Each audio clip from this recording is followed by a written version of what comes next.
कई बार जिंदगी हमें ऐसी मौजूदगी से हैरान कर देती है जिसे सामान्य तर्क से नहीं समझाया जा सकता। क्या आपने कभी गौर किया है कि कैसे कुछ लोग बिना एक शब्द बोले कमरे में प्रवेश करते हैं और फिर भी सबकी नजरें उनकी ओर मुड़ जाती हैं? यह उनकी ऊंची आवाज, उनके दिखावे का दिखावा या दूसरों को प्रभावित करने की उनकी जबरदस्त कोशिश नहीं है। यह कुछ गहरा, शांत, ज्यादा अदृश्य, फिर भी अनूठा है। ऐसा लगता है जैसे उनसे एक गुप्त कंपन निकल रहा हो जो दूसरों में एक ऐसी पहचान जगा रहा हो जो कहीं से भी नहीं आती लेकिन सीधे दिल को छू जाती है। यह शक्ति नाटकीय नहीं है, यह सतही संचार की किताबों से सीखी गई कोई तरकीब नहीं है, यह कोई प्रदर्शन नहीं है। यह एक आत्मा की ऊर्जा है जिसने अपने भीतर एक केंद्र पा लिया है और उस केंद्र को छूकर दूसरों में यह एहसास दिलाती है कि उनमें भी एक दिव्य चिंगारी है। परमहंस योगानंद ने कहा था कि हर इंसान अपने भीतर आत्मा का चुंबकत्व रखता है, लेकिन बहुत कम लोग इसे मुक्त करना सीखते हैं। उन्होंने इस चुंबकत्व की तुलना एक पर्दे के पीछे छिपी लौ से की। यह हमेशा मौजूद रहती है, लेकिन लगभग हमेशा छिपी रहती है, क्योंकि हम अपनी पहचान केवल शरीर से, अशांत मन से, इच्छाओं और भय से करते हैं। जब कोई अपने सार और शाश्वत के बीच घनिष्ठ संबंध पा लेता है तो यह पर्दा फट जाता है और लौ चमकने लगती है। यही कारण है कि कुछ लोग स्वाभाविक रूप से आकर्षक होते हैं। वे किसी को भी प्रभावित करने का प्रयास नहीं करते, क्योंकि उनके भीतर धड़कता जीवन स्वयं ही प्रभावित कर लेता है। क्रिया पर निपुणता, शब्दों का सचेतन प्रयोग इस आंतरिक अवस्था का ही विस्तार है। योगानंद ने दृढ़तापूर्वक कहा कि प्रत्येक शब्द एक स्पंदन है जो हृदय से उत्पन्न होकर ब्रह्मांड तक पहुंचता है। जब कोई शब्द अशांत हृदय से जन्म लेता है तो वह बेचैनी लेकर आता है। जब वह शांत हृदय से जन्म लेता है तो वह शांति का संचार करता है। जब वह ईश्वर के साथ एकाकार आत्मा से निकलता है तो वह कुछ ऐसा संप्रेषित करता है जिसे मन समझ नहीं पाता, लेकिन जिसे हर कोई अस्तित्व के मौन में अनुभव करता है। इसलिए रहस्य अलंकारिक तकनीकों को सीखने में नहीं, बल्कि वर्तमान में रहना सीखने में, स्रोत के साथ सामंजस्य स्थापित करने में, अपनी श्वास, विचार और आत्मा को अपने चारों ओर व्याप्त उच्चतर वास्तविकता के साथ संरेखित करने में निहित है। हालांकि यहां एक तनाव पैदा होता है। अगर शक्ति हमारे भीतर है तो ज्यादातर लोग ध्यान आकर्षित करने, पहचान पाने की भीख मांगने, मुस्कुराने के लिए मजबूर होने और अपनी असलियत से ज्यादा दिलचस्प दिखने की कोशिश क्यों करते रहते हैं? इतने सारे लोग बातें ज्यादा और संवाद बहुत कम क्यों करते हैं? योगानंद समझाते हैं कि जब मनुष्य अपनी आत्मा से विमुख हो जाता है तो वह स्नेह के टुकड़ों की तलाश में भिखारियों की तरह हो जाता है, जबकि वह ईश्वरीय उपस्थिति के महल में रहने वाले राजकुमार हो सकते हैं। हम भूल जाते हैं कि हम कौन हैं और इस विस्मृति में हम ऐसा व्यवहार करने लगते हैं मानो मूल्य बाहर से आता है। यही सबसे बड़ा धोखा है। और फिर भी जरा गौर कीजिए, जो लोग लगातार अपनी अहमियत साबित करने की कोशिश करते हैं वे कभी भी सच्चा यकीन नहीं दिला पाते। लोग इस बनावटी कोशिश का बोझ महसूस करते हैं और मुंह मोड़ लेते हैं। शब्दों की मितव्ययिता और उपस्थिति की तीव्रता का मेल ही असल में मन मोह लेता है। सच्चा मौन हजारों भाषणों से भी ज्यादा असरदार हो सकता है। सही समय पर और सच्चे कंपन के साथ बोला गया एक छोटा सा वाक्य दिलों को निहत्था कर सकता है और वर्षों से खड़ी की गई बाधाओं को तोड़ सकता है। शब्दों की शक्ति मात्रा में नहीं बल्कि गुणवत्ता में होती है, मात्रा में नहीं बल्कि कंपन में। योगानंद ने कहा था कि दुनिया उन लोगों पर ध्यान देती है जो मूल्य का संचार करते हैं, और मूल्य कोई आविष्कृत वस्तु नहीं बल्कि खोजी गई वस्तु है। मूल्य स्वयं की आत्मा के प्रति जागरूकता है। जब कोई पुरुष या स्त्री इस आंतरिक एकता को प्राप्त करता है तो उसके हर हाव भाव, हर नजर, हर शब्द में बिजली की एक ऐसी शक्ति होती है जो अंधकार को चीर देती है। जो कहा जाता है वह नहीं बल्कि शब्दों के पीछे जो स्पंदन होता है वह सम्मोहित करता है और जागृत करता है। यही कारण है कि आगे आप जो 4 वाक्यांश सीखेंगे वे इतने शक्तिशाली हैं क्योंकि वे मानसिक तरकीबें नहीं बल्कि आध्यात्मिक कुंजियां हैं। वे हेरफेर के दायरे से नहीं बल्कि एकता के दायरे से संबंधित हैं। वे इसलिए काम करते हैं क्योंकि वे मन के उन छिपे हुए क्षेत्रों से जुड़ते हैं जो मान्यता, स्वीकृति और अपनेपन की सार्वभौमिक आवश्यकता से जुड़े हैं। लेकिन इन कुंजियों तक पहुंचने से पहले हमें एक बुनियादी बात समझनी होगी। ध्यान हमारे समय की सबसे मूल्यवान मुद्रा है।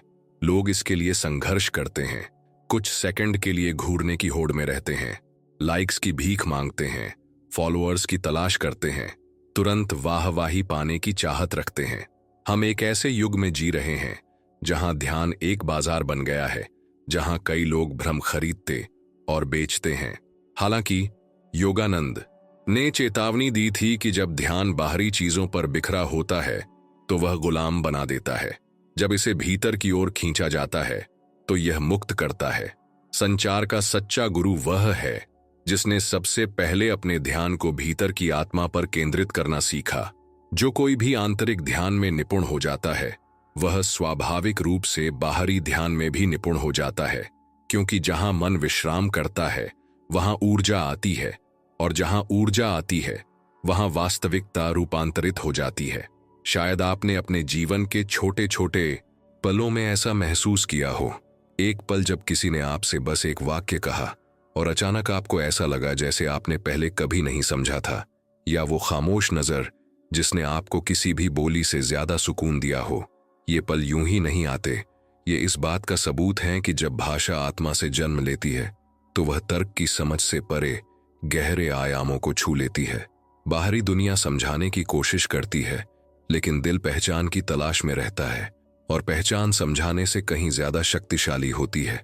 और यहां एक उत्तेजक प्रश्न उठता है, कितनी बार आपको सचमुच ऐसा महसूस हुआ है कि आपको देखा, सुना और समझा गया है?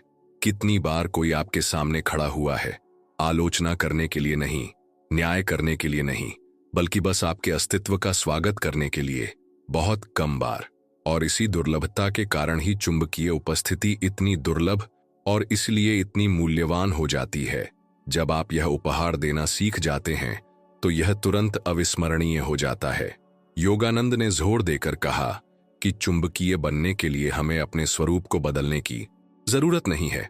हमें सामाजिक मुखौटे लगाने या बनावटी तौर तरीके अपनाने की जरूरत नहीं है।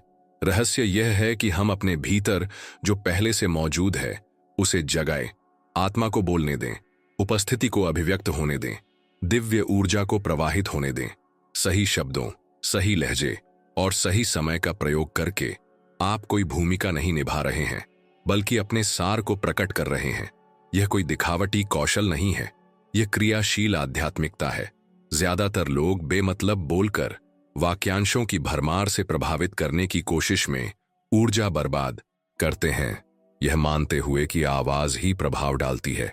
लेकिन योगानंद ने कहा, दुनिया को चलाने वाली चीज अव्यवस्थित बहुतायत नहीं, बल्कि सही कंपन की सर्जिकल परिशुद्धता है। जैसे संगीत में एक भी सुरीला सुर आंसू बहा सकता है, जबकि 100 खराब तरीके से बजाए गए सुर केवल परेशान करते हैं। शब्दों के लिए भी यही बात लागू होती है। एक भी सुरीला वाक्यांश दिलों को खोल सकता है, जबकि हजारों खोखले शब्द अगले ही पल भुला दिए जाते हैं। जो लोग इसे समझते हैं उन्हें किसी के पीछे भागने की जरूरत नहीं होती। लोग स्वाभाविक रूप से आपके करीब आते हैं, इसलिए नहीं कि आप जोर से चिल्लाते हैं, बल्कि इसलिए कि आप उनके अंदर कुछ जगाते हैं। समझाने और जगाने में यही अंतर है। समझाना किसी विचार को किसी और के विरोध के विरुद्ध धकेलना है। जागृति किसी के भीतर पहले से ही सुप्त पड़ी एक लौ को प्रज्वलित करना है।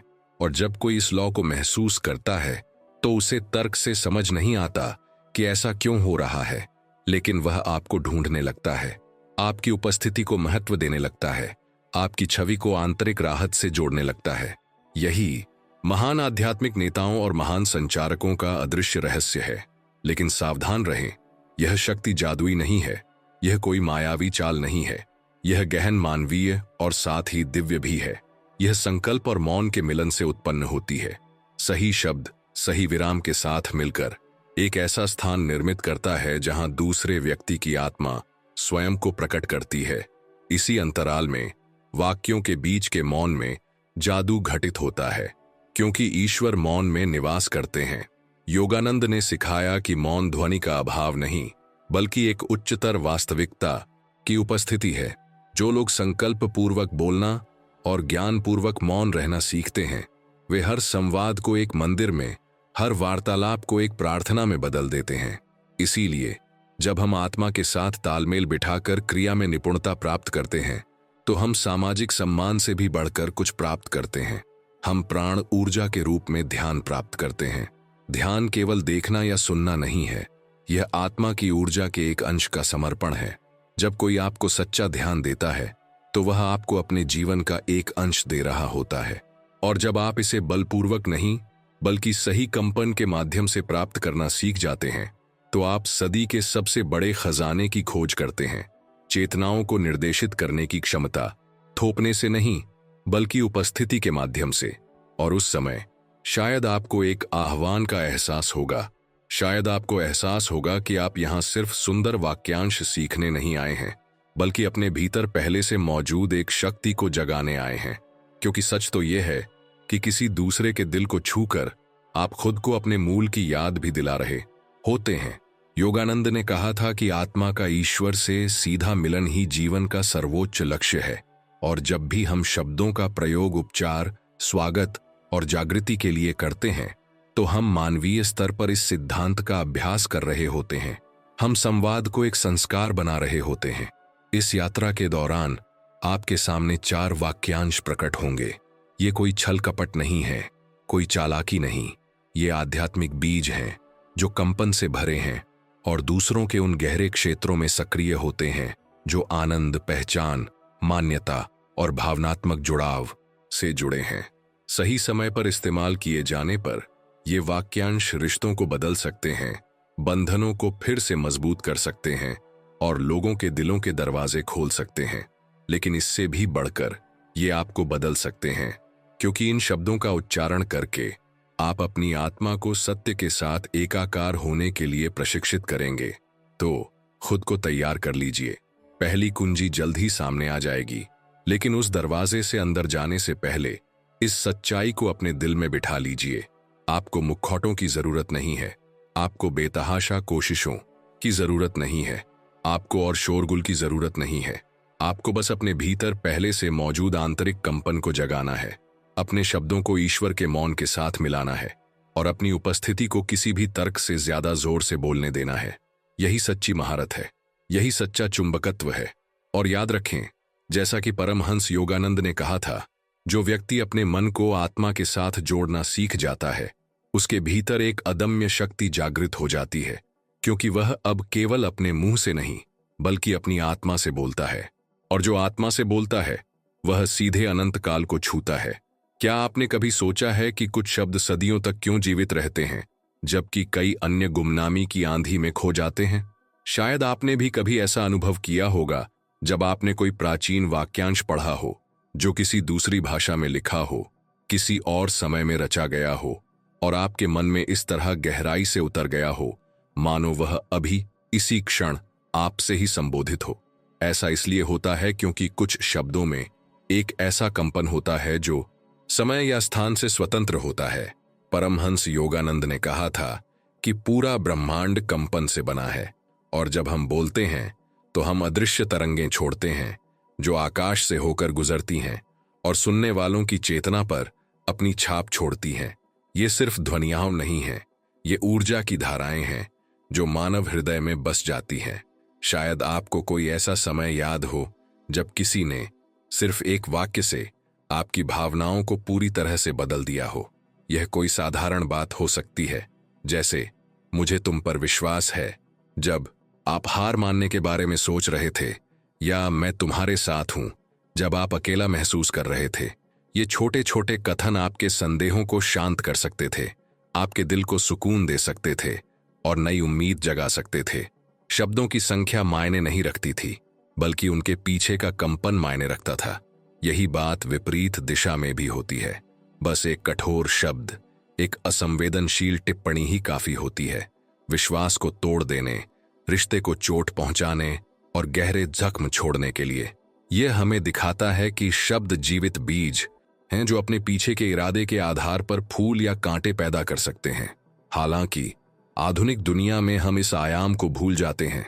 हम तेज तर्रार भाषणों, बेकार संदेशों और सतही संवादों से घिरे रहते हैं। लोग बातें तो बहुत करते हैं, लेकिन एक दूसरे की बात कम ही सुनते हैं। वे जीतने के लिए बहस करते हैं, समझने के लिए नहीं। और इस निरंतर शोर में शब्द अपनी चमक खो देते हैं और दिल खाली रह जाता है। आप कितनी बार ऐसी बातचीत में रहे हैं जहां कोई व्यक्ति बिना ध्यान से सुने बस अपनी बारी का इंतजार करता हुआ प्रतीत होता है? कितनी बार आपने किसी महत्वपूर्ण विषय पर बात की है और महसूस किया है कि दूसरा व्यक्ति मौजूद ही नहीं था, बस अपने विचारों में उलझा हुआ था? ऐसे क्षणों में हमें ऐसा लगता है जैसे हमारी आत्मा को अनदेखा कर दिया गया हो। योगानंद ने समझाया कि यह शून्यता इसलिए उत्पन्न होती है क्योंकि आधुनिक मनुष्य ध्यान की शक्ति को भूल गया है। यह भूल गया है कि प्रत्येक मुलाकात दूसरे में मौजूद दिव्यता से संवाद करने का एक अवसर है। अब इसके विपरीत की कल्पना करें। कल्पना कीजिए कि आप किसी ऐसे व्यक्ति के सामने हैं जो कम बोलता है, लेकिन जिसकी उपस्थिति से शांति का एहसास होता है। कल्पना कीजिए कि आप उनके मुंह से एक साधारण सा वाक्य सुन रहे हैं, लेकिन उसकी नजर आपकी रक्षा क्षमता को भेद कर सीधे आपको छू रही है। यह अनुभव सिर्फ भावनात्मक नहीं, आध्यात्मिक है। ऐसा लगता है जैसे कुछ सेकंड के लिए आपको याद दिलाया गया हो कि आप इस ब्रह्मांड में अकेले नहीं हैं। आपके अस्तित्व का एक अर्थ है। कोई आप में कुछ ऐसा देख रहा है जो शायद आप भी नहीं देख पा रहे हैं। सचेतन रूप से इस्तेमाल किए जाने पर शब्दों की यही छिपी हुई शक्ति होती है। योगानंद कहा करते थे कि ईश्वर से प्रेरित एक शब्द लाखों खोखले वाक्यांशों से कहीं ज्यादा मूल्यवान है। अपने शिष्यों से मिलते समय उन्होंने स्वयं इसका अनुभव किया।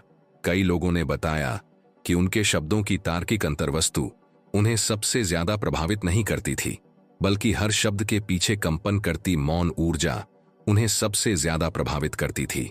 वे बस खुश रहो कह सकते थे, और ये दो शब्द किसी व्यक्ति के भीतर वर्षों तक गूंजते रहते थे। उसके दृष्टिकोण को बदल देते थे, विचारों को आकार देते थे, अदृश्य घावों को भर देते थे। ऐसा इसलिए हुआ क्योंकि वे अहंकार से नहीं, बल्कि आत्मा से, जो ईश्वर के साथ एक रूपता में थी, बोलते थे। और शायद यहीं एक असहज प्रश्न उठता है, अगर ऐसा है तो हम, जिनमें भी यह दिव्य चिंगारी है, उसी शक्ति से संवाद क्यों नहीं कर सकते? इसका उत्तर सरल है और साथ ही चुनौतीपूर्ण भी, क्योंकि हमारे शब्द अभी भी अहंकार की जंजीरों से बंधे हैं। हम खुद को सही साबित करने, ज्ञान का प्रदर्शन करने, प्रशंसा पाने के लिए बोलते हैं। हम शायद ही कभी सिर्फ अपनी उपस्थिति साझा करने, सत्य का संचार करने और सुनने वालों का बोझ हल्का करने के लिए बोलते हैं। योगानंद हमें इस तर्क को उलटने के लिए आमंत्रित करते हैं। उन्होंने कहा कि वाणी आत्मा का माध्यम होनी चाहिए, अहंकार का भेष नहीं। और यहीं से शुरू होता है इन 4 वाक्यांशों का रहस्य। ये अपने आप में जादुई नहीं है। ये ऐसे मंत्र नहीं हैं जो स्वतः परिणाम की गारंटी देते हैं। इन्हें शक्ति प्रदान करने वाला है इनका उद्देश्य और इनके साथ जुड़ा कंपन। ये ऐसे वाक्यांश हैं जो प्रामाणिकता के साथ बोले जाने पर दूसरों की चेतना में अदृश्य द्वार खोलते हैं। ऐसे द्वार जो विस्तृत तर्कों या लंबे भाषणों से नहीं खोले जा सकते। ये इसलिए काम करते हैं क्योंकि ये मानव हृदय की सार्वभौमिक आवश्यकताओं को पूरा करते हैं। समझे जाने की इच्छा, अपने विचारों में अर्थ देखने की इच्छा, अपने तर्क को मान्यता दिलाने की इच्छा और सचमुच सुने जाने की इच्छा। हम सभी में ये जरूरतें होती हैं, लेकिन शायद ही हमें कोई ऐसा मिलता है जो इन्हें पूरा कर सके। जरा सोचिए कि कितनी बार आपको आलोचना का सामना करना पड़ा है जबकि आप बस समझना चाहते थे। जरा सोचिए कि कितनी बार आपने अपनी बात रखी और महसूस किया कि आपके शब्दों को बेकार समझकर खारिज कर दिया गया। जरा सोचिए कि कितनी बार आपने अपनी बात समझाने की कोशिश की और आपको सिर्फ विरोध का सामना करना पड़ा। ये अनुभव आम है क्योंकि ज्यादातर लोग अपनी भावनाओं को बचाने में व्यस्त रहते हैं, लेकिन जब कोई आता है और थोड़ी देर के लिए ही सही सच्ची स्वीकृति देता है तो असर तुरंत और बदलाव लाने वाला होता है। रोजमर्रा की जिंदगी हमें यही स्पष्ट उदाहरण देती है। कल्पना कीजिए कि एक जोड़ा झगड़ रहा है। हर कोई अपने तर्कों पर अड्डा है, हर कोई दूसरे को दबाने के लिए अपनी आवाज ऊंची कर रहा है। झगड़ा बढ़ता है, भावनाएं उमड़ती हैं और कोई रास्ता नजर नहीं आता। फिर अचानक उनमें से एक गहरी सांस लेता है और बस इतना कहता है, मैं समझता हूं कि तुम क्या महसूस कर रहे हो। माहौल बदल जाता है। बहस की ऊर्जा विलीन हो जाती है, और अगर अभी भी असहमति है तो भी दूसरे का दिल खुल जाता है, क्योंकि आखिरकार उन्हें महसूस होता है कि उन्हें समझा जा रहा है। यह साधारण सा वाक्य किसी रिश्ते को बचा सकता है, इसलिए नहीं कि यह समस्या का समाधान करता है, बल्कि इसलिए कि यह शामिल लोगों को याद दिलाता है कि गुस्से के पीछे भी कुछ आत्माएं हैं जो बस पहचाने जाने के लिए तरस रही हैं। या किसी कार्यस्थल की स्थिति पर विचार करें। एक सहकर्मी एक ऐसा विचार प्रस्तुत करता है जिसे आप अधूरा या यहां तक कि भ्रामक मानते हैं।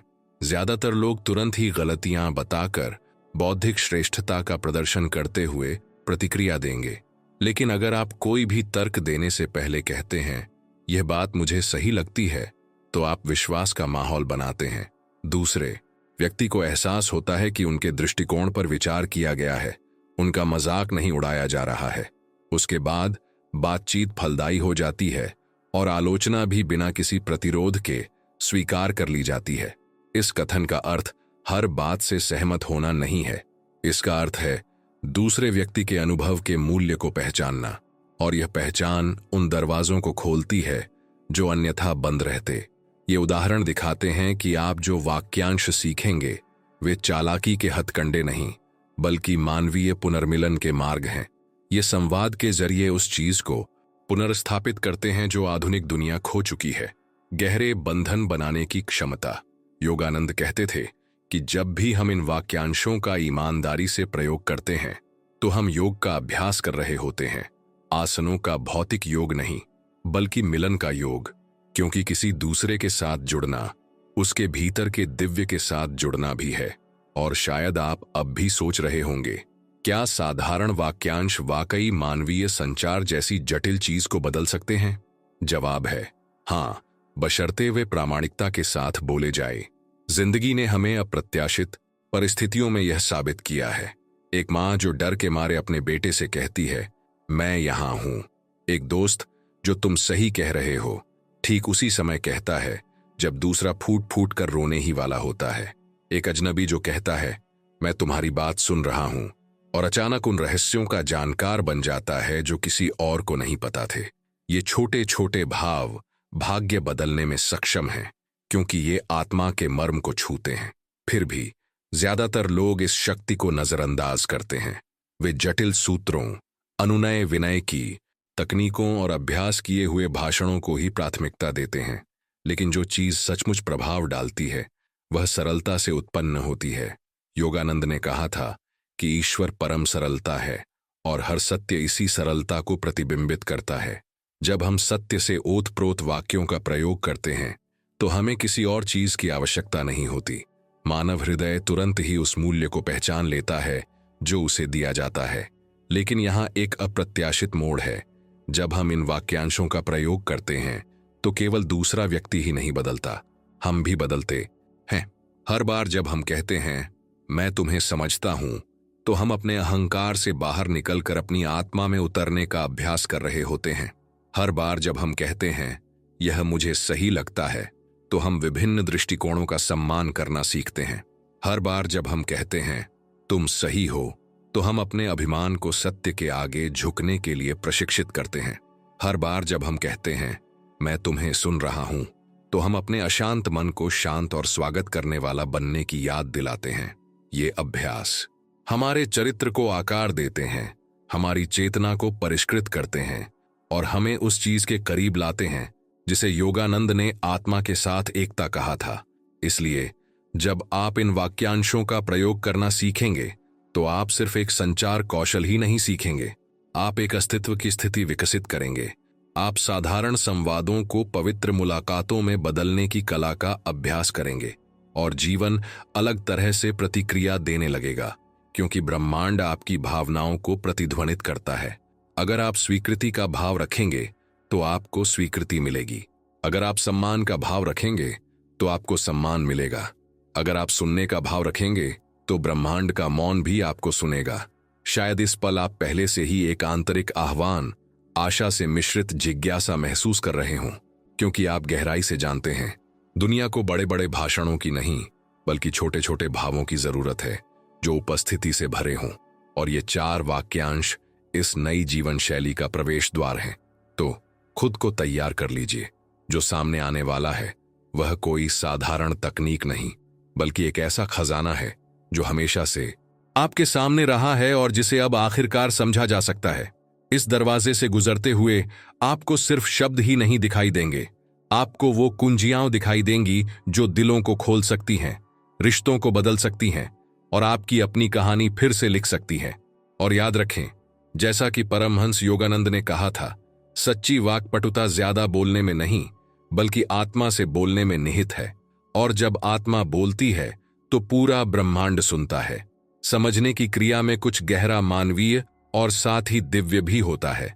जब आप मैं तुम्हें समझता हूं कहते हैं तो आपके और दूसरे के बीच के अदृश्य वातावरण में कुछ हलचल होती है।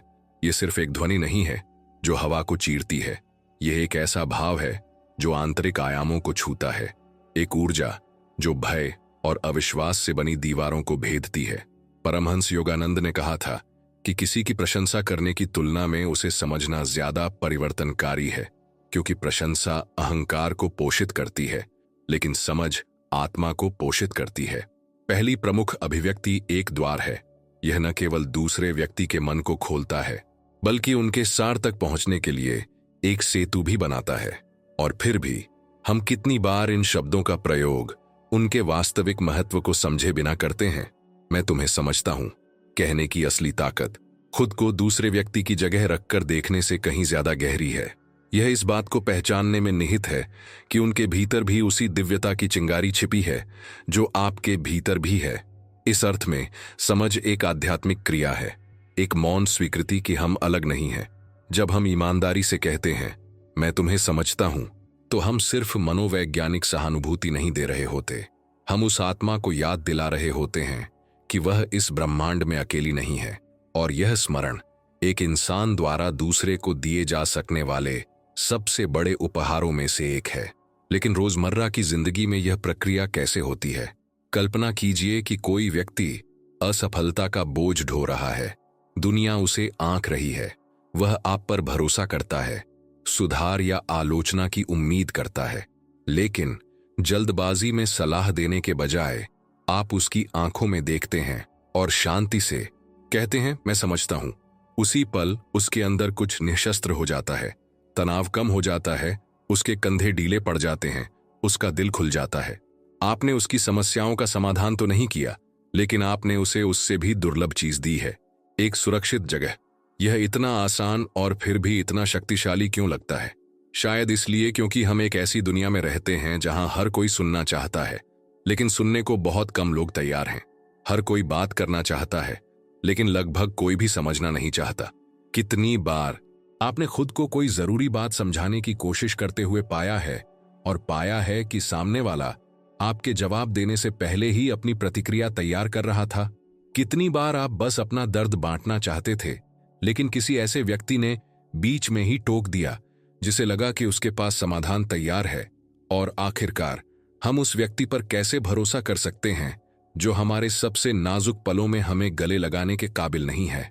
यह वाक्यांश पहला रहस्य उद्घाटन लाता है। समझ सलाह से ज्यादा मूल्यवान है। ज्यादातर लोग मानते हैं कि मदद करने का मतलब समस्याओं का समाधान करना है, लेकिन योगानंद ने कहा कि मदद करना सबसे बढ़कर सामंजस्य बिठाना है। समझ के जरिए आप दूसरे के दिल से जुड़ते हैं और यह सामंजस्य हीलिंग का निर्माण करता है। यह इसीलिए ठीक नहीं होता क्योंकि यह समस्याओं को दूर करता है, बल्कि इसलिए कि यह आंतरिक शक्ति को जगाता है। जब किसी को लगता है कि वह अकेला नहीं है, तो वह अपने भीतर उन चीजों का सामना करने की ऊर्जा खोज लेता है जो पहले असंभव लगती थीं। क्या यह हमारे दैनिक जीवन में देखा जाने वाला सबसे बड़ा चमत्कार नहीं है? विज्ञान भी इस प्रभाव को पहचानता है। अध्ययन बताते हैं कि समझे जाने का एहसास मस्तिष्क के उन क्षेत्रों को सक्रिय करता है जो पुरस्कार और कल्याण से जुड़े हैं, और डोपामाइन नामक वही न्यूरोट्रांसमीटर रिलीज करता है जो आनंद और प्रेरणा से जुड़ा है। लेकिन एक बात है जिसकी व्याख्या ये अध्ययन नहीं कर पाते, वह तीव्रता जिसके साथ यह अनुभव भावनात्मक स्मृति में अंकित रहता है। क्या आपको सालों पहले मिली तारीफें याद हैं? शायद कुछ, लेकिन लगभग हमेशा भुला दी जाती हैं। अब उस समय के बारे में सोचें जब किसी ने आपको सचमुच चुपचाप बिना किसी निर्णय के समझा हो, वह स्मृति जीवंत रहती है। समझ इतनी अविस्मरणीय क्यों हो जाती है? क्योंकि यह उस चीज को छूता है जो जरूरी है। क्योंकि जब आपको लगता है कि आपको समझा जा रहा है, तो आप खुद को सिर्फ एक व्यक्ति के रूप में नहीं, बल्कि एक बड़ी एकता के हिस्से के रूप में देखते हैं। ऐसा लगता है जैसे उस पल पूरा ब्रह्मांड आपसे कह रहा हो, तुम्हारा होना गलत नहीं है, तुम इसके हिस्से हो। योगानंद ने हमें याद दिलाया कि सबसे बड़ा मानवीय दुख अलगाव की भावना है, यह भ्रम कि हम अलग थलग हैं। किसी को समझना इस भ्रम को दूर करना है, भले ही एक पल के लिए ही क्यों ना हो। क्या आपने कभी गौर किया है कि यह विलीनीकरण कितना व्यसनकारी हो सकता है? वास्तव में समझ से उत्पन्न भावनात्मक राहत तारीफ के क्षणिक आनंद से कहीं ज्यादा स्थायी होती है। यही कारण है कि हम अक्सर उन लोगों की तलाश करते हैं जो हमें समझते हैं, न कि उन लोगों की जो हमारी प्रशंसा करते हैं। किसी दूर बैठे व्यक्ति के लिए प्रशंसा महसूस करना संभव है, लेकिन हम केवल उन्हीं के प्रति निकटता महसूस करते हैं जो हमें समझते हैं। निकटता प्रतिभा से नहीं, बल्कि स्वीकृति से पैदा होती है। क्या ज्यादा आकर्षक है, आपके रूप रंग की तारीफ या आपकी सबसे गुप्त चिंताओं को समझा जाना? अब मैं नजरिया उलट देता हूं। आपने कितनी बार किसी को सच्ची समझ दी है? कितनी बार आपने जवाब देने की हड़बड़ी छोड़कर बस उनकी आंखों में देखकर कहा है, मैं समझता हूं? अगर आप ईमानदार हैं तो आपको एहसास होगा कि ऐसे पल कम ही आते हैं। और क्या यह अजीब नहीं है कि जिस चीज को पाने की हम सबसे ज्यादा चाहत रखते हैं, वही चीज हम देने को बिल्कुल तैयार नहीं होते? यह गहरे रिश्ते बनाने में हमारी असमर्थता के बारे में क्या बताता है? योगानंद कहते थे कि समझ विनम्रता का एक कार्य है। इसका अर्थ है निर्णय स्थगित करना और यह स्वीकार करना कि सत्य केवल हमारे भीतर ही नहीं, बल्कि दूसरों के भीतर भी निहित है। इसके लिए साहस की आवश्यकता होती है, क्योंकि इसका अर्थ है हर समय सही होने की आवश्यकता को त्याग देना। समझ का अर्थ है स्वयं को दूसरे की आंतरिक दुनिया से प्रभावित होने देना। क्या यही रिश्तों में अनुभव की जाने वाली आध्यात्मिकता का सच्चा रूप नहीं है? और यहां एक और भी आश्चर्यजनक बात है, समझने का मतलब सहमत होना नहीं है। आप किसी ऐसे व्यक्ति को गहराई से समझ सकते हैं जिससे आप असहमत हैं। आप अपनी स्थिति को छोड़े बिना कह सकते हैं, मैं आपको समझता हूं। समझने और हार मानने में यही अंतर है। समझ समर्पण नहीं, बल्कि महानता है। यह कहना है, भले ही मैं सहमत न भी होऊं, मैं आपका दर्द देखता हूं, मैं आपकी यात्रा को स्वीकार करता हूं, मैं आपके अनुभव का सम्मान करता हूं। अगर ज्यादा लोग ऐसा करना सीखें तो दुनिया कैसी होगी? अब जरा सोचिए कि किसी तीखी बहस में इस अभ्यास का क्या असर होगा। दो सहकर्मी बहस करते हैं और हर कोई अपनी अपनी बात रखता है। तनाव बढ़ता है, माहौल भारी हो जाता है और नजरें सख्त हो जाती हैं। फिर उनमें से एक रुक कर कहता है, मैं समझ गया कि तुम क्या कह रहे हो। दूसरा व्यक्ति हैरान होता है, आलोचना की उम्मीद करता है, लेकिन उसे समझ मिलती है। मूड बदल जाता है और बचाव की भावनाएं कमजोर पड़ जाती हैं। यह एक की दूसरे पर जीत नहीं, बल्कि अहंकार पर मानवता की जीत है। क्या आपने कभी इस शक्ति का अनुभव किया है? हालांकि यह शक्ति तभी प्रकट होती है जब वाक्यांश सच्चे इरादे से उत्पन्न होता है। इसे आंतरिक कंपन से रहित एक ठंडी तकनीक के रूप में प्रयोग करना व्यर्थ है। दूसरा व्यक्ति इसे नोटिस करता है। आत्मा प्रामाणिकता और हेरफेर के बीच के अंतर को पहचानती है। यही कारण है कि योगानंद ने जोर देकर कहा, सबसे महत्वपूर्ण बात स्वयं शब्द नहीं, बल्कि उसे बोलने वाले व्यक्ति की चेतना की स्थिति है। किसी को समझने के लिए उपस्थित होना आवश्यक है और उपस्थिति को नकली नहीं बनाया जा सकता। वाक्यांश के बाद आने वाला मौन उसकी ईमानदारी का प्रमाण है। क्या आप इस मौन को बनाए रख सकते हैं? मैं तुम्हें समझता हूं कहने के बाद का विराम एक उपजाऊ जमीन है जहां जादू होता है। इस जगह पर दूसरा व्यक्ति सुरक्षित महसूस करता है। किसी भी तरह के औचित्य, स्पष्टीकरण या वादे की जरूरत नहीं होती। मौन समझ को पुष्ट करता है। यह किसी गीत के स्वरों के बीच के अंतराल जैसा है। इसके बिना कोई धुन नहीं होगी। हम शोर से ज्यादा मौन को महत्व देना कैसे सीख सकते हैं? शायद इसका राज इस बात को समझने में है कि समझना दूसरों को प्रभावित करने का हुनर नहीं, बल्कि आत्म परिवर्तन का मार्ग है। हर बार जब आप किसी को समझते हैं तो आप अपने विश्व दृष्टिकोण को व्यापक बनाते हैं। हर बार जब आप निर्णय लेने से बचते हैं तो आप अपने अहंकार को थोड़ा कम करते हैं। हर बार जब आप किसी और के दर्द से जुड़ते हैं तो आप प्रेम करने की अपनी क्षमता को मजबूत करते हैं। और क्या यही वह नहीं है जिसकी हम अपनी आध्यात्मिक यात्रा में तलाश करते हैं? परमहंस योगानंद ने कहा था कि समझना ही जीतना है, लेकिन जिस विजय की वे बात कर रहे थे वह दूसरों की विजय नहीं बल्कि स्वयं की विजय थी। क्योंकि जब आप समझ जाते हैं तो आपको पता चलता है कि आपको कुछ साबित करने की जरूरत नहीं है, आपको हर बात पर प्रतिक्रिया देने की जरूरत नहीं है, आपको लगातार अपने क्षेत्र की रक्षा करने की जरूरत नहीं है।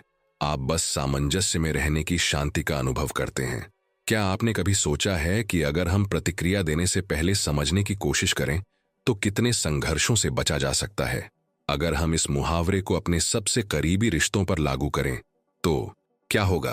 कितने पारिवारिक जख्म भर जाएंगे, कितने प्रेम संबंधों में नई जान फूंक दी जा सकेगी, कितनी टूटी हुई दोस्ती फिर से जुड़ सकती है।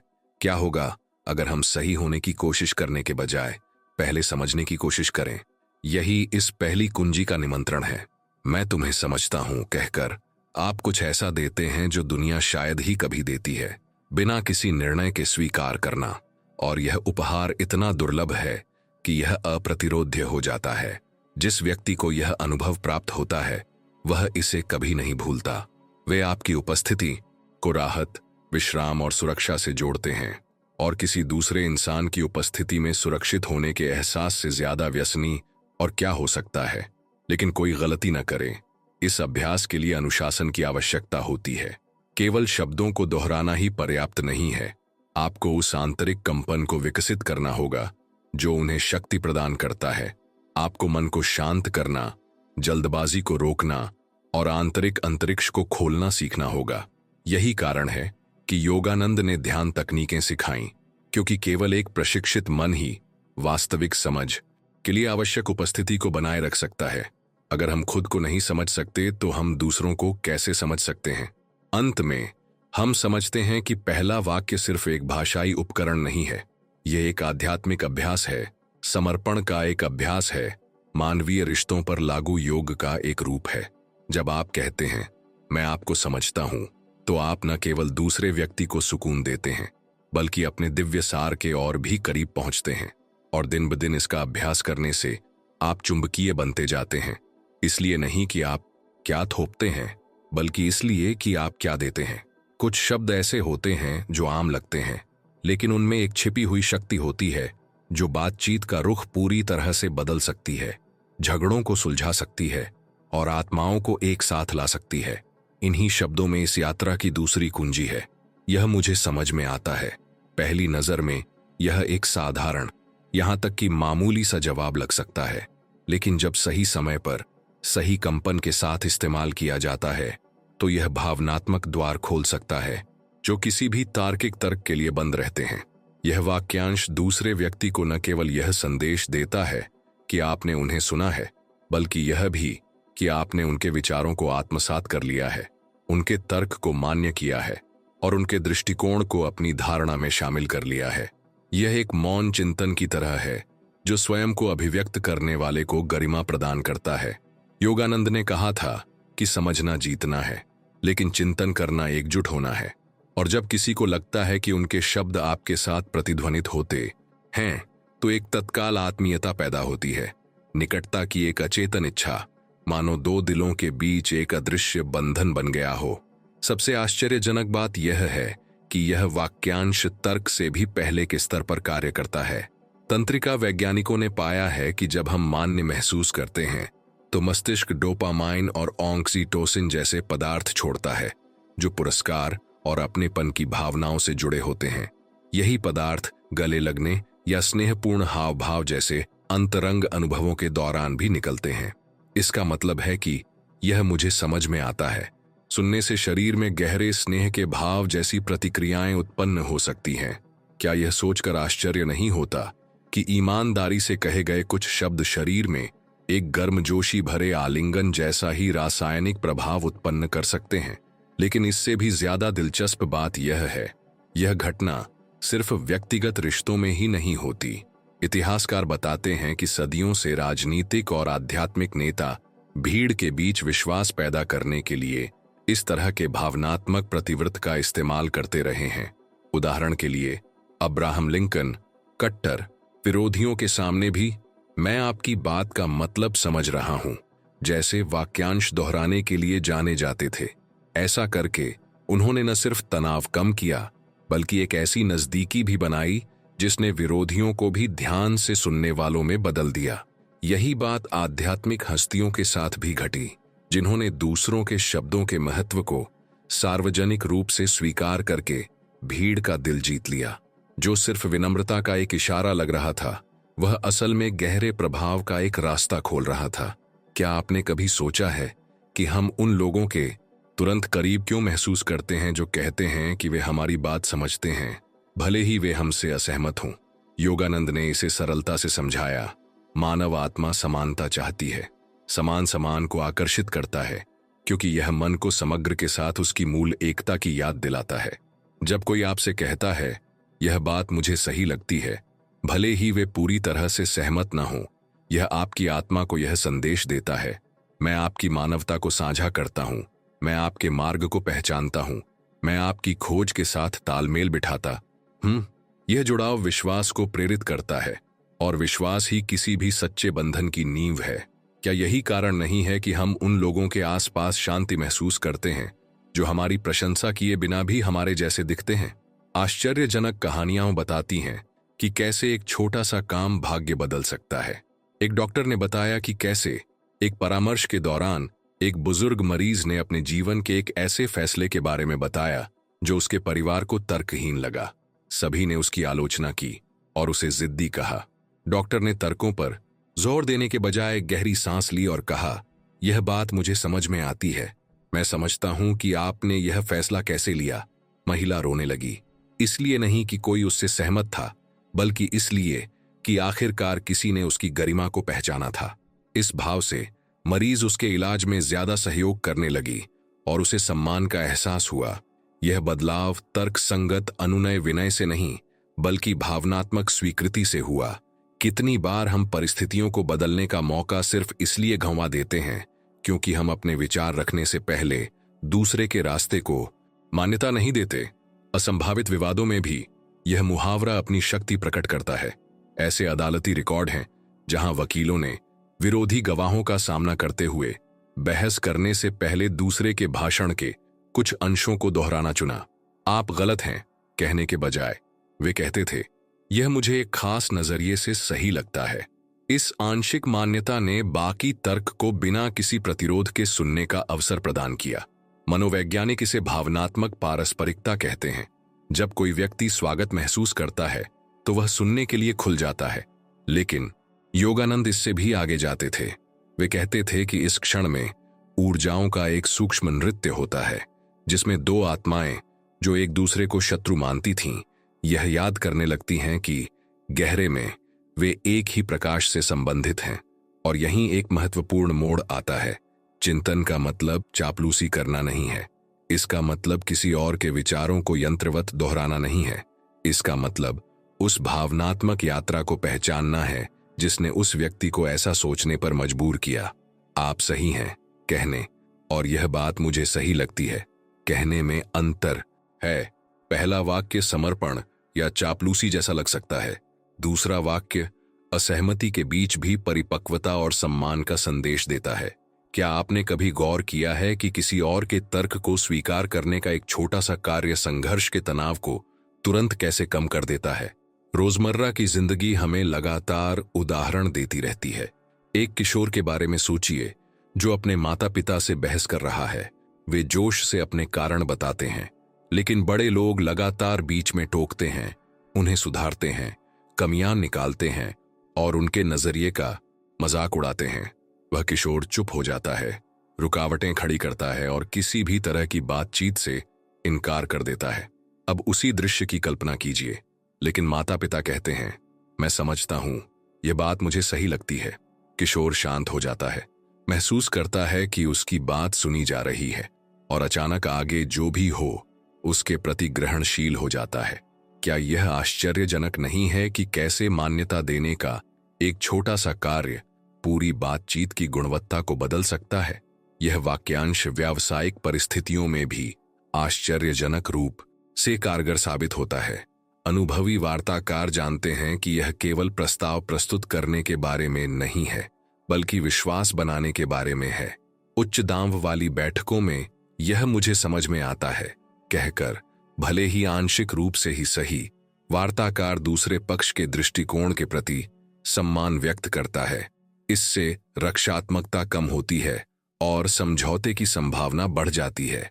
संगठनात्मक मनोविज्ञान पत्रिकाओं में प्रकाशित एक अध्ययन से पता चला है कि जिन बैठकों में नेताओं ने इस प्रकार की भावनात्मक प्रतिक्रिया का अभ्यास किया, उनमें स्थायी अनुबंधों के संपन्न होने की संभावना 60% तक अधिक थी। जो बात केवल एक भाषाई विवरण लग सकती है, व्यवहार में एक रणनीतिक अंतर पैदा करने वाला कारक साबित हुई। लेकिन ज्यादा अंतरंग क्षेत्र में, प्रलोभन में, भावनात्मक बंधन बनाने में क्या होता है, यहां प्रभाव और भी गहरा होता है। जब आप किसी चीज के बारे में बताते हैं जो आपको प्रभावित करती है, तो आप दूसरे व्यक्ति को यह बताते हैं कि उसमें समानता, आत्मीयता और समानता है। यह आकर्षण के सबसे शक्तिशाली ट्रिगर्स में से एक को सक्रिय करता है। यह भावना कि यह व्यक्ति मेरी तरह सोचता है, यह धारणा पूरी तरह से नहीं होनी चाहिए। निकटता पैदा करने के लिए बस आंशिक होनी चाहिए। क्या आपने कभी गौर किया है कि किसी ऐसे व्यक्ति के आकर्षण का विरोध करना कितना मुश्किल होता है जो आपके विश्व दृष्टिकोण को प्रतिबिंबित करता प्रतीत होता है? योगानंद ने हमें याद दिलाया कि मानवीय प्रेम अक्सर मान्यता की खोज होता है। हम जो महसूस करते हैं और सोचते हैं, उसकी पुष्टि दूसरों से चाहते हैं। इसलिए जब कोई हमें प्रतिबिंबित करता है तो हम आकर्षित महसूस करते हैं, भले ही हमें तर्कसंगत रूप से समझ में न आए कि ऐसा क्यों हो रहा है। लेकिन उन्होंने यह भी चेतावनी दी कि हमें इस शक्ति का जिम्मेदारी से उपयोग करना चाहिए, क्योंकि ईमानदारी के बिना प्रतिबिंब हेरफेर है। प्रामाणिकता ही वह चीज है जो संवाद के भाव को एक खोखली तकनीक से अलग करती है। कितनी बार आपने यह महसूस करके धोखा महसूस किया है कि कोई व्यक्ति केवल खुश करने के लिए सहमत हो रहा था? यही कुंजी है, ईमानदारी। ये मुहावरा तभी कारगर होता है जब यह सच्ची उपस्थिति से उपजा हो। किसी बात को सही कहने के लिए जरूरी नहीं कि आप हर बात से सहमत हों, बस यह स्वीकार करें कि आप तर्क समझते हैं, आप दूसरे व्यक्ति के रास्ते का सम्मान करते हैं, आप उनके दृष्टिकोण को जायज मानते हैं। यह सम्मान अविश्वसनीय रूप से दुर्लभ है और इसीलिए यह इतना शक्तिशाली हो जाता है। अगर आप हर महत्वपूर्ण बातचीत में इसका अभ्यास करने लगें तो आपका जीवन कैसा होगा? कल्पना कीजिए कि हम रोजाना कितनी गर्मागर्म राजनीतिक बहसें देखते हैं। अगर कोई दूसरे पक्ष के तर्क को खारिज करने के बजाय कहे, मुझे आपकी बात में दम नजर आता है, तो कितनी सारी बाधाएं दूर हो जाएंगी। इसका मतलब अपनी मान्यताओं को त्यागना नहीं है, बल्कि यह दिखाना है कि मतभेदों के पीछे साझा मानवता छिपी है। योगानंद ने जोर देकर कहा कि विश्व शांति का मार्ग सभी को एक ही विचार के लिए राज्य करने में नहीं, बल्कि हर दृष्टिकोण में मौजूद आंशिक सत्य को पहचानने में निहित है। क्या यह वाक्यांश ठीक यही नहीं सिखाता? और यहाँ एक अप्रत्याशित रहस्योद्घाटन सामने आता है। दूसरों को प्रतिबिंबित करके आप न केवल बंधन बनाते हैं, बल्कि खुद को भी मजबूत बनाते हैं, क्योंकि जो मन अपनी पहचान खोए बिना उसे मान्य करना सीखता है, वह एक परिपक्व लचीला मन होता है जो बिना किसी खतरे के विविधता के साथ जीने में सक्षम होता है। आधुनिक दुनिया को इस क्षमता की सख्त जरूरत है। अगर कोई भी दूसरे के दृष्टिकोण में अर्थ देखने में सक्षम नहीं है, तो हम एकता की उम्मीद कैसे कर सकते हैं?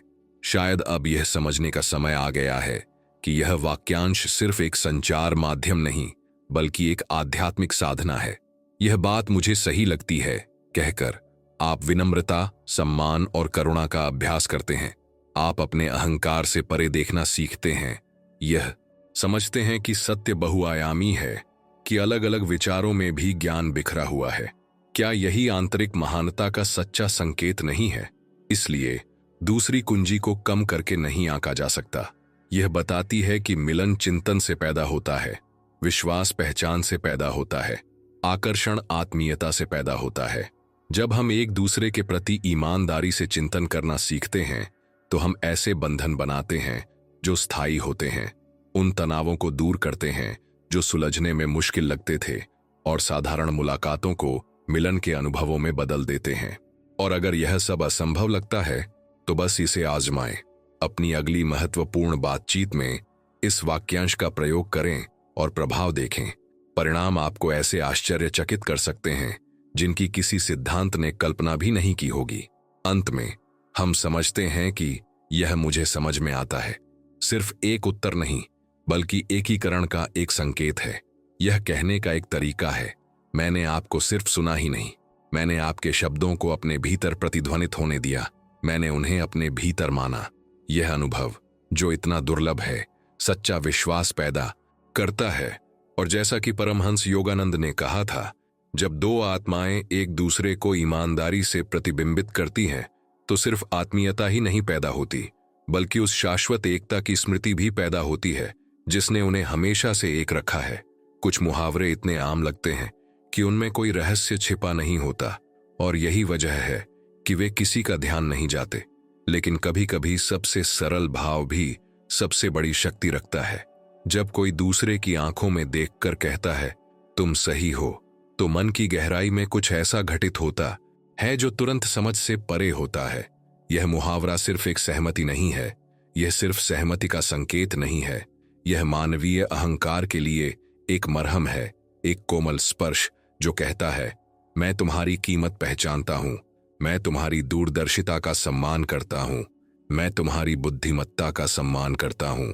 परमहंस योगानंद ने हमें याद दिलाया कि अहंकार आध्यात्मिक जीवन और मानवीय रिश्तों में सबसे बड़ी बाधाओं में से एक है।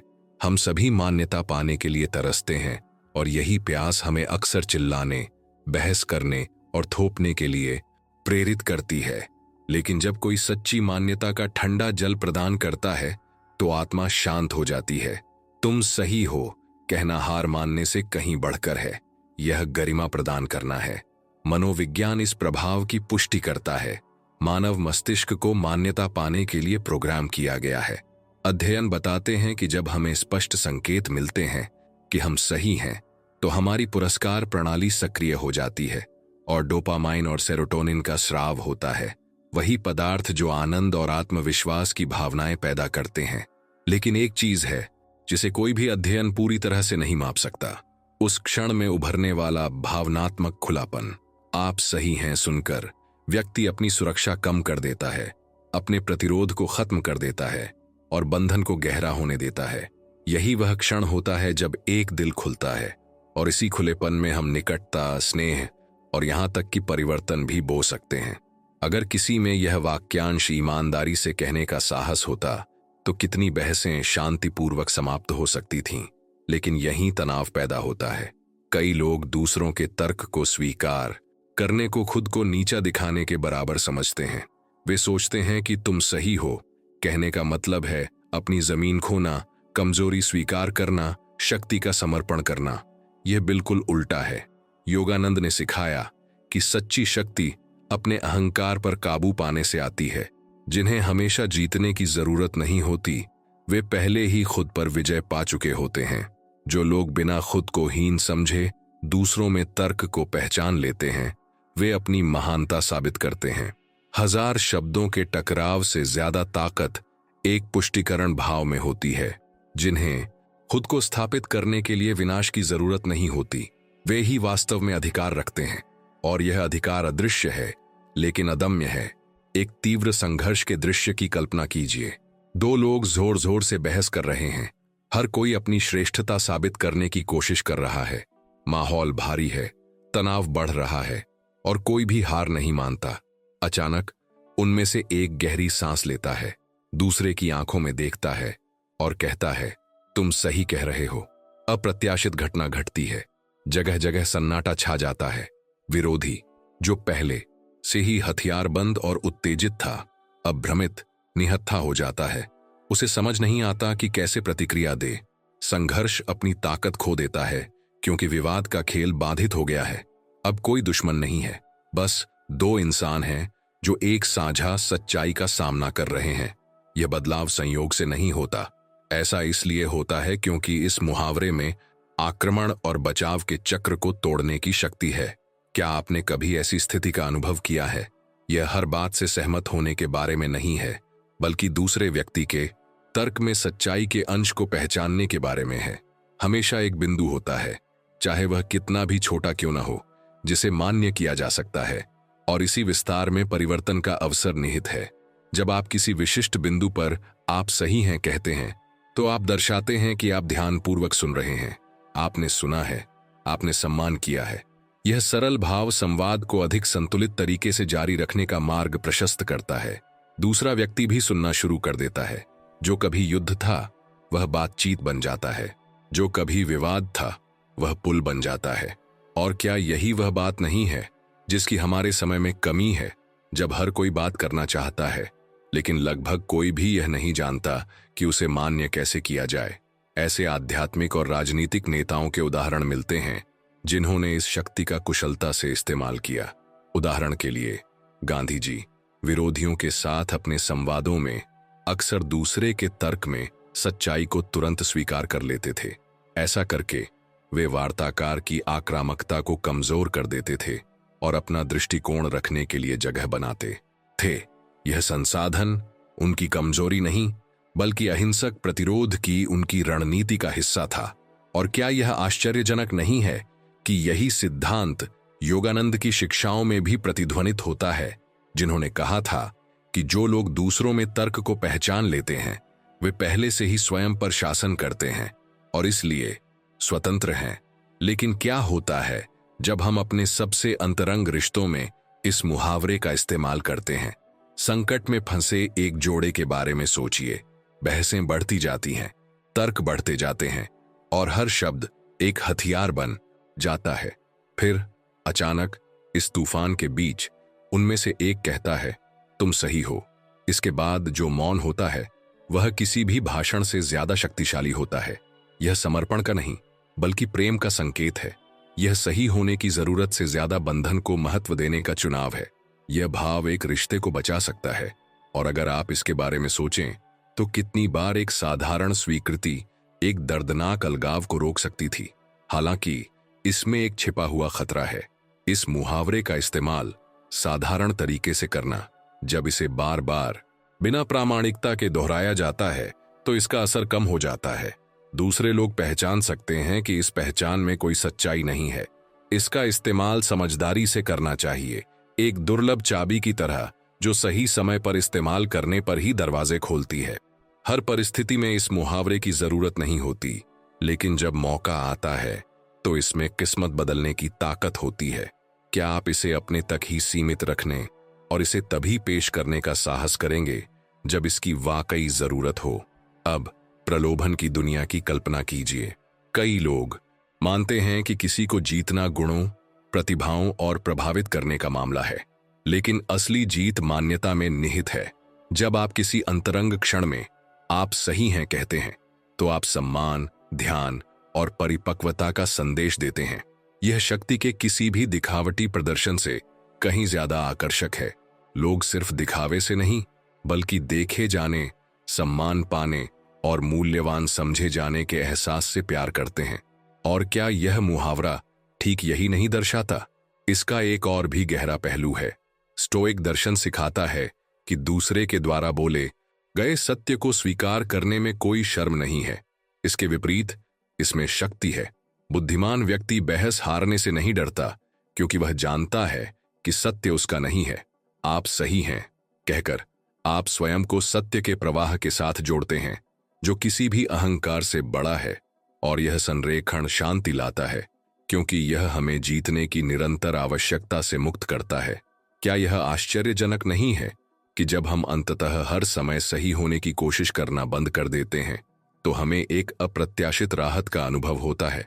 लेकिन सबसे बड़ा मोड़ यह है, यह मुहावरा सिर्फ दूसरों को ही नहीं, बल्कि आपको भी बदल देता है। दूसरे व्यक्ति के तर्क को पहचान कर आप विनम्रता, सहानुभूति और भावनात्मक बुद्धिमत्ता का अभ्यास करते हैं। आप अपने मन को अहंकार की कैद से बाहर निकलने के लिए प्रशिक्षित करते हैं और धीरे धीरे आपको पता चलता है कि सच्ची जीत कायल करने में नहीं, बल्कि जुड़ाव में होती है। यह बहस जीतना नहीं, बल्कि विश्वास हासिल करना है। यह बाहरी उपलब्धियां बटोरना नहीं, बल्कि खुद पर विजय पाना है। इससे ज्यादा मुक्तिदायक और क्या हो सकता है? उन सभी संघर्ष स्थितियों के बारे में सोचने की कोशिश करें जिनका आपने अनुभव किया है।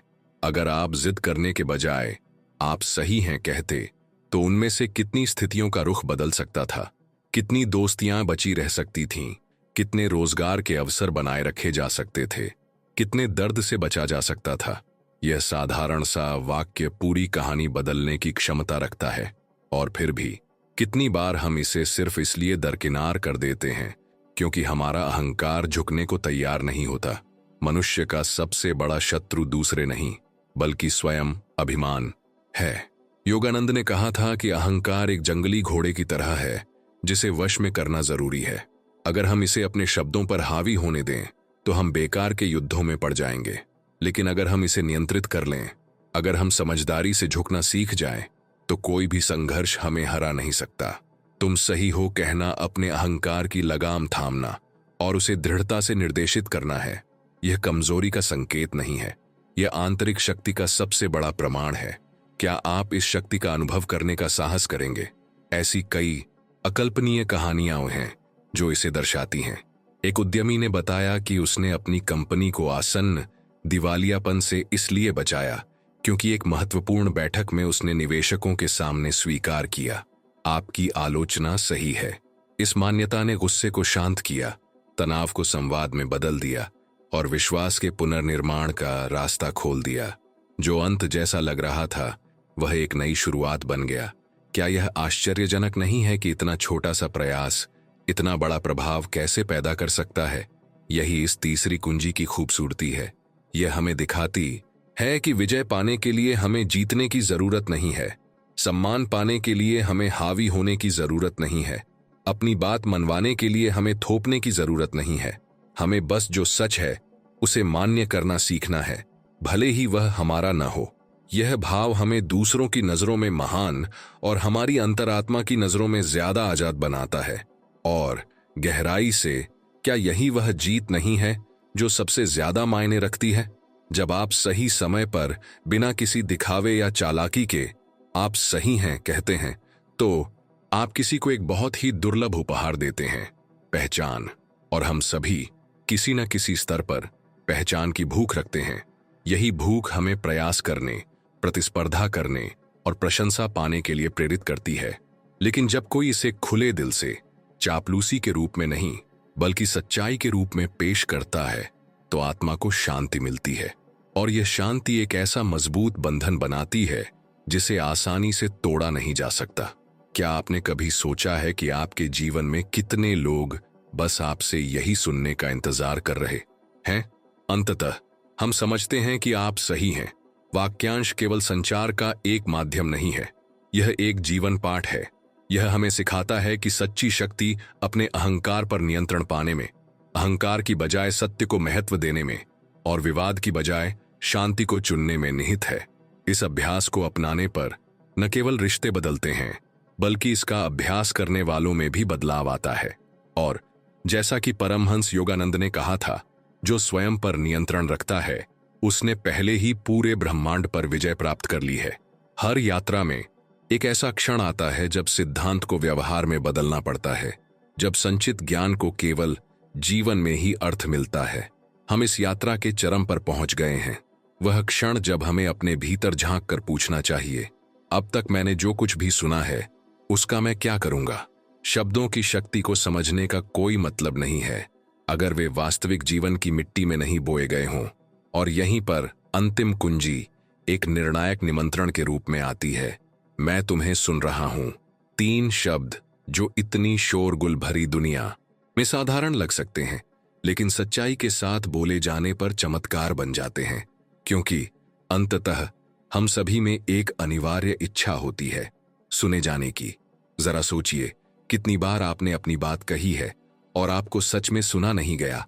कितनी बार आपने अपना दर्द बांटा है और महसूस किया है कि सामने वाला सुनने से ज्यादा जवाब देने में दिलचस्पी रखता था? कितनी बार आपने अपना दिल खोला है और अनचाही सलाह ने आपको बीच में ही रोक दिया है? इनमें से हर अनुभव एक अदृश्य निशान छोड़ जाता है, एक छोटे से जख्म की तरह जो जमा होकर हमें यकीन दिला देता है कि हमारी आवाज का कोई महत्व नहीं है। लेकिन जब कोई हमारी आंखों में देखकर कहता है, मैं आपकी बात सुन रहा हूं, तो दुनिया मानो थम सी जाती है। अचानक हमें लगता है कि हम भी मौजूद हैं।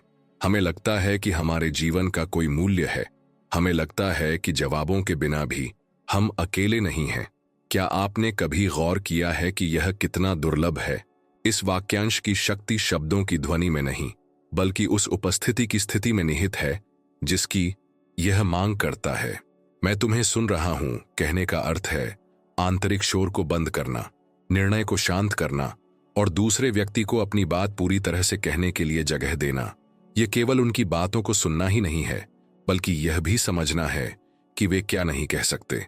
यह उनके शब्दों के पीछे की भावना, वाक्यों के बीच की खामोशी, उनके हाव भाव के भार को पकड़ना है। यह दूसरे व्यक्ति को यह विश्वास दिलाना है कि उस क्षण में उनके अलावा किसी और चीज का कोई महत्व नहीं है। यही पूर्ण उपस्थिति का सार है और इसीलिए बहुत कम लोग इसे बनाए रख पाते हैं। लेकिन चूंकि यह बहुत दुर्लभ है, इसलिए जब यह दिया जाता है तो यह अविस्मरणीय बन जाता है। कुछ लोग सोचते हैं कि सुनना निष्क्रिय है, यानी दूसरे व्यक्ति के बोलते समय बस चुप रहना। लेकिन सुनने का असली कार्य सक्रिय, जीवंत और परिवर्तनकारी होता है। इसके लिए पूर्ण ध्यान और समर्पण की आवश्यकता होती है। इसके लिए साहस की आवश्यकता होती है, क्योंकि यह हमें दूसरे व्यक्ति के दर्द और उसकी कमजोरी के सामने रखता है और हमें चुनौती देता है कि हम भागे नहीं। क्या आपने कभी गौर किया है कि रोते हुए व्यक्ति को सांत्वना देने या विषय बदलने की जल्दी किए बिना उस पर अपनी नजर बनाए रखना कितना मुश्किल होता है? सुनने की असली परीक्षा यही है, बेचैनी होने पर भी मौजूद रहना। योगानंद ने कहा था कि सुनना प्रेम के सबसे शुद्ध रूपों में से एक है, क्योंकि बिना किसी को टोके सुनने से आप उनकी आत्मा की आवाज को प्रकट होने का अवसर प्रदान करते हैं और एक तरह से आप उनके माध्यम से ईश्वर की आवाज को भी बोलने का अवसर प्रदान करते हैं। सुनने के साथ जो मौन होता है वह एक मंदिर है जहां पवित्रता प्रकट होती है। जो लोग हृदय से सुनना सीखते हैं वे पाते हैं कि जीवन को बदलने के लिए बहुत सारे शब्दों की आवश्यकता नहीं होती, बस ध्यान देना ही काफी है। क्या यह सोचना अविश्वसनीय नहीं है कि दुनिया में जिस चीज की सबसे ज्यादा कमी है उसे देने में कुछ भी खर्च नहीं होता? और यहां एक अप्रत्याशित रहस्य उद्घाटन है। सुनना न केवल दूसरे व्यक्ति को बल्कि श्रोता को भी बदल देता है। अपने मन को शांत करके और खुद को दूसरों के लिए खोलकर आप अपनी आत्मा को ईश्वर के प्रति ग्रहणशील होने के लिए प्रशिक्षित करते हैं। आप अपने अहंकार को शांत करना, अपनी जल्दबाजी को रोकना और धैर्य विकसित करना सीखते हैं। सुनना मानवीय रिश्तों पर लागू होने वाला एक प्रकार का ध्यान है। हर बार जब आप कहते हैं मैं आपको सुन रहा हूं और उस उपस्थिति को बनाए रखते हैं, तो आप खुद से, दूसरों से और जीवन की संपूर्णता से जुड़ने की अपनी क्षमता को मजबूत कर रहे होते हैं। क्या आपने कभी सोचा है कि शायद सबसे बड़ा उपहार जो आप खुद को दे सकते हैं वह है सचमुच सुनना सीखना? और अगर हम इसे अपने रोजमर्रा के जीवन में लागू करें तो बदलाव तुरंत दिखाई देते हैं। एक बच्चा जो अपने पिता को मैं आपकी बात सुन रहा हूं कहते हुए सुनता है, उसका आत्मविश्वास बढ़ता है। एक दोस्त जो मैं आपकी बात सुन रहा हूं सुनता है, उसे तूफान के बीच भी सुकून मिलता है। एक साथी जो मैं आपकी बात सुन रहा हूं सुनता है, उसे इस बंधन में सुरक्षा का एहसास होता है। एक अजनबी भी एक छोटी सी मुलाकात में यह महसूस कर सकता है कि सिर्फ उसकी बात सच में सुने जाने से उसके जीवन को अर्थ मिल गया है।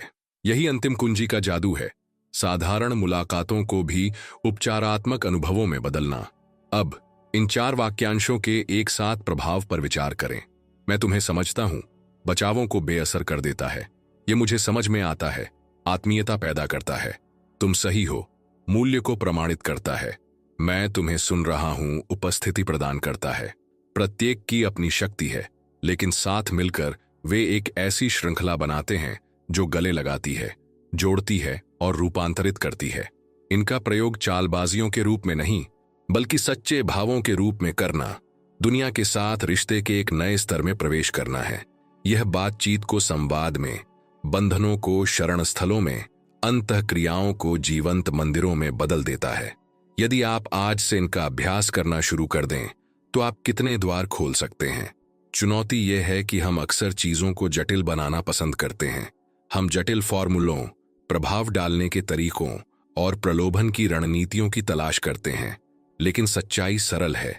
लोग प्रभावित होना उतना नहीं चाहते जितना वे पहचाने जाना चाहते हैं। वे बल से जीतना नहीं चाहते, बल्कि उपस्थिति से स्वागत पाना चाहते हैं। वे परिपूर्ण भाषण नहीं सुनना चाहते, वे महसूस करना चाहते हैं कि उनकी भावनाओं का मूल्य है। और यही बात ये 4 वाक्यांश प्रदान करते हैं। शायद आप आंतरिक प्रतिरोध महसूस करते हो, शायद आपका अहंकार फुसफुसाता हो कि इन मुहावरों का इस्तेमाल करने से आप कमजोर दिखेंगे। लेकिन हकीकत पर गौर करें, जो लोग अपनी ताकत का दावा करने की सबसे ज्यादा कोशिश करते हैं वही सबसे ज्यादा असुरक्षित होते हैं। सच्ची सुरक्षा समझ, चिंतन, मान्यता और बिना किसी डर के सुनने में निहित है। यह उन लोगों की शक्ति है जो खुद पर नियंत्रण रखते हैं। यह उन लोगों की शक्ति है जिन्हें कुछ भी साबित करने की जरूरत नहीं है, क्योंकि उन्होंने अपने भीतर ही अपनी योग्यता का स्रोत पा लिया है। क्या आपने कभी गौर किया है कि आप जिन सबसे आकर्षक लोगों से मिले हैं वे आक्रामकता के बजाय शांति से भरे थे? और अगर आपको कोई संदेह है तो इसे आज जमाएं। अपने जीवन में किसी को चुनें और अगली बार मिलने पर इनमें से किसी एक वाक्यांश का सचेतन अभ्यास करें। यह किसी साधारण क्षण में, रोजमर्रा की बातचीत में भी हो सकता है। देखें कि क्या होता है। ध्यान दें कि दूसरे व्यक्ति की नजर कैसे बदलती है, आपके बीच की ऊर्जा कैसे बदलती है, कैसे एक अप्रत्याशित हल्कापन उभरता है। यही क्रिया में शक्ति है। यह कोई दूर का सिद्धांत नहीं है, यह एक सुलभ वास्तविकता है। आपको बस इसका उपयोग करने का निर्णय लेना है। आज से आपके हाथों में 4 कुंजियां हैं जो आपके रिश्तों के तरीके को बदल सकती हैं। उनकी सरलता को कम मत आंकिए। हर एक दूसरे व्यक्ति की आत्मा तक पहुंचने का द्वार है, सच्चे जुड़ाव का निमंत्रण। इन्हें ईमानदारी से लागू करें, इनका निरंतर अभ्यास करें और परिवर्तन को घटित होते देखें। आपकी उपस्थिति चुंबकीय हो जाएगी, इसलिए नहीं कि आप इसे मजबूर करते हैं, बल्कि इसलिए कि आप इसे जागृत करते हैं। लोग आपको ढूंढने लगेंगे, इसलिए नहीं कि आप इसे थोपते हैं, बल्कि इसलिए कि उन्हें आपकी संगति में सुकून मिलता है। और याद रखिए, भावनात्मक राहत किसी भी क्षणिक आनंद से ज्यादा लत लगाने वाली होती है। अंततः यह सब एक ही सिद्धांत पर आधारित है। जागृति समझाने से ज्यादा शक्तिशाली है। दुनिया पहले से ही समझाने की कोशिश करने वाली आवाजों से भरी पड़ी है, लेकिन बहुत कम लोगों में मौन, स्वीकृति और सुनने का साहस होता है। बहुत कम लोगों में यह कहने की महानता होती है, मैं आपको समझता हूं, यह मुझे सही लगता है, आप सही हैं और मैं आपकी बात सुन रहा हूं। अगर आप ऐसे व्यक्ति बन जाते हैं तो आप ज्यादातर लोगों से एक कदम आगे होंगे। इसलिए नहीं कि आप तकनीकों में निपुण हैं, बल्कि इसलिए कि आप अपने सार के साथ तालमेल बिठाकर जीते हैं। अब फैसला आपका है। आप इन शब्दों को बस एक और पुरानी और भूली हुई सामग्री मान सकते हैं या इन्हें आज ही अपनी अगली बातचीत में लागू कर सकते हैं। आप इस अवसर को नजरअंदाज कर सकते हैं या इसे एक बड़ा बदलाव बना सकते हैं। शक्ति पहले से ही आपके भीतर मौजूद है, इस्तेमाल होने का इंतजार कर रही है।